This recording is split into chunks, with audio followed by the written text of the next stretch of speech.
go. Don't worry. I'll say it. Alrighty. Yeah, so we're super excited today. We're able to make a small move here with Buffalo and move from 32 to 28 and basically move down 38 spots there from our third to their fourth and flop picks there. So obviously Xavier was a guy we were really excited about, and we were kind of just being patient and playing the board, and then we had an opportunity to do something there.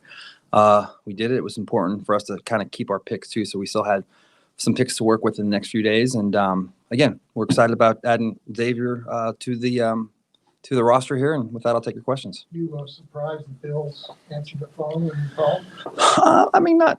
I think everyone goes into the process, with their own list of priorities of what they want to do and what they want to accomplish. And every team, constructs their team a little bit differently. And I think they had a mindset of what they wanted to do. And obviously they've done a great job over the years, and they're a really good organization. So I'm sure it made sense to them. I think they ended up making another move there too. So, we were on our own agenda, and, we saw value there. And again, moving 38 spots for a guy that, we think will be a great addition to our team, and especially with the special teams values that he adds, I think was something that we really factored in. Obviously, you really liked him. You gave up your 3.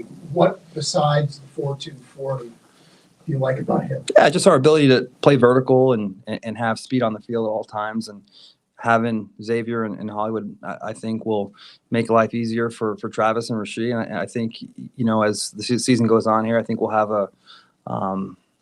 just an offense that can attack in multiple different ways and always keep defenses guessing. Right. Obviously, I know how teams defend you recently, but was it still a point of emphasis this offseason to be more successful in downfield passing? Yeah.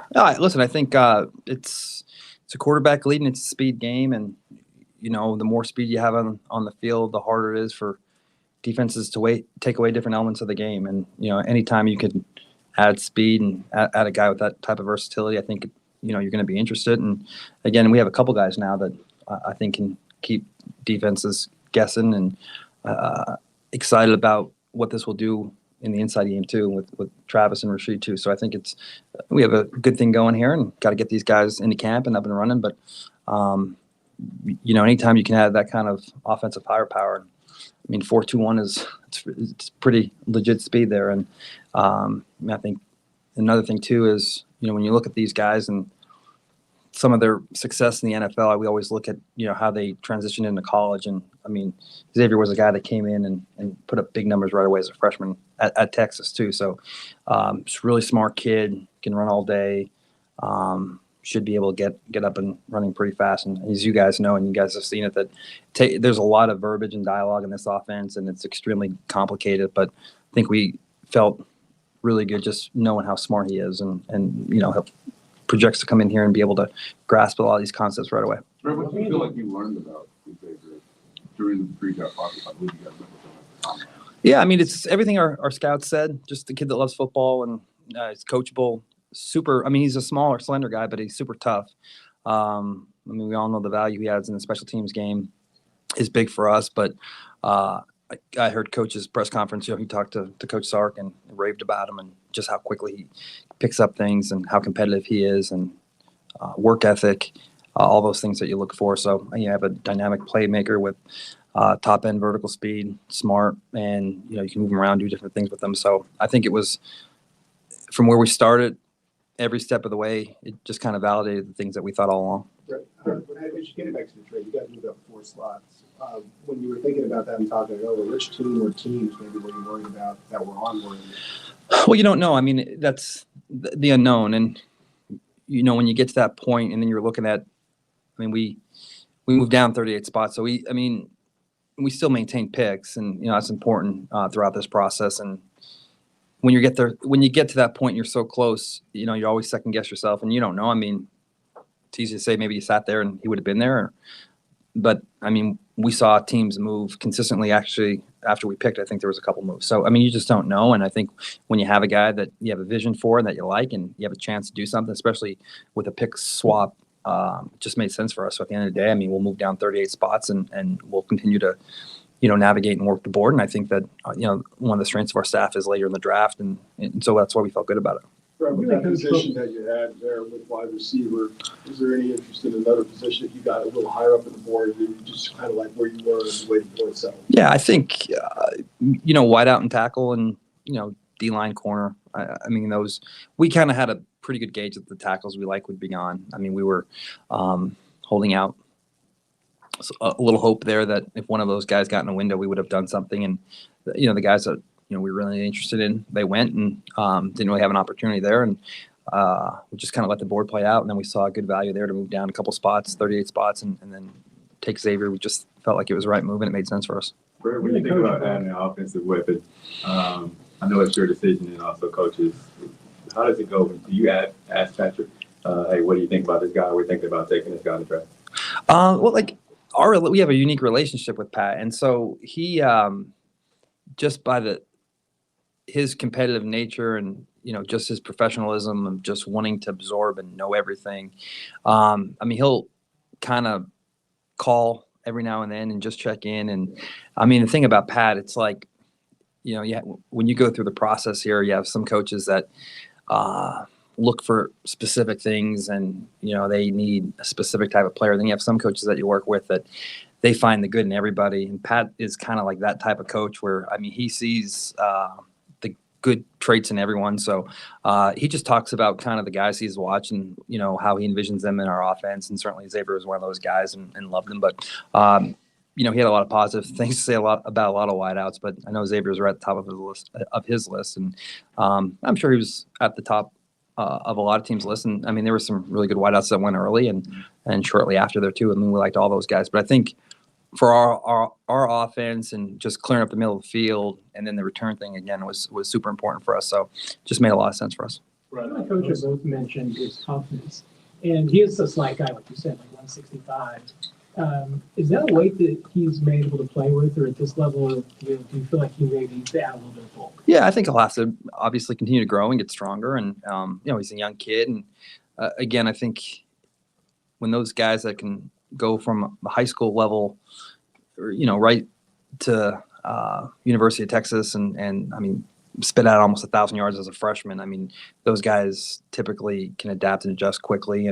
But it's like anyone at any position that once you get to this level, there'll be a continual growth and maturation process. So certainly, we're going to have him with our dietitian and our weight staff. And, we're not going to try to make him 200 pounds, but also, keep him at that 175, 180 mark, I think will be a healthy weight for him. But it'll all make sense. And, like I said, all these guys are going to have to get bigger and stronger just for the marathon of the season, just to survive a whole, hopefully 20 games. Sorry, Brett, Yeah. this is the first time you drafted a receiver in the first round. Mhm. I just wondered, what was the sense in the room of actually accomplishing that and understanding that this was a unique year because there were so many worthy receivers available to maybe be taken in the first round? Yeah, I think we just stick to our board and just take guys that we think can come in and play. We didn't enter today saying we have to have a wideout. We looked at our roster and there's a lot of positions that made sense for us, whether it be O-line, corner, can never have enough defensive linemen, receiver. So, it was one of those things where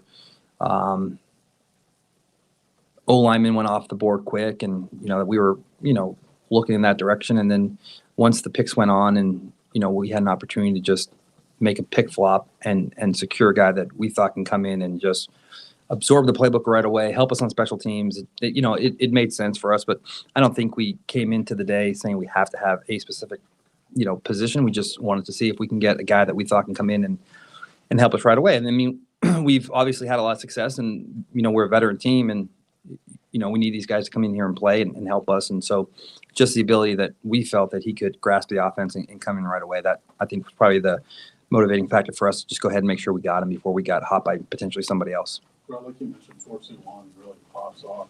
What did you think before that day? And does that prompt you to go back and rewatch the film? Does it confirm what you already have seen? Just kind of that. Well, I think everyone knew he was fast. And when we ran the time, I think we kind of thought, well, we're picking last in the draft, might have a shot at him. And I think when he ran the 4.21, there's a lot of speculation that when you run a time like that, sometimes those guys go even higher. And but certainly saw the speed on tape. That was one thing that was evident from the first time you put him in all throughout his career playing at Texas. So sometimes those guys run those times and you have to go back and to look for it to see it because it's there, but only in spurts.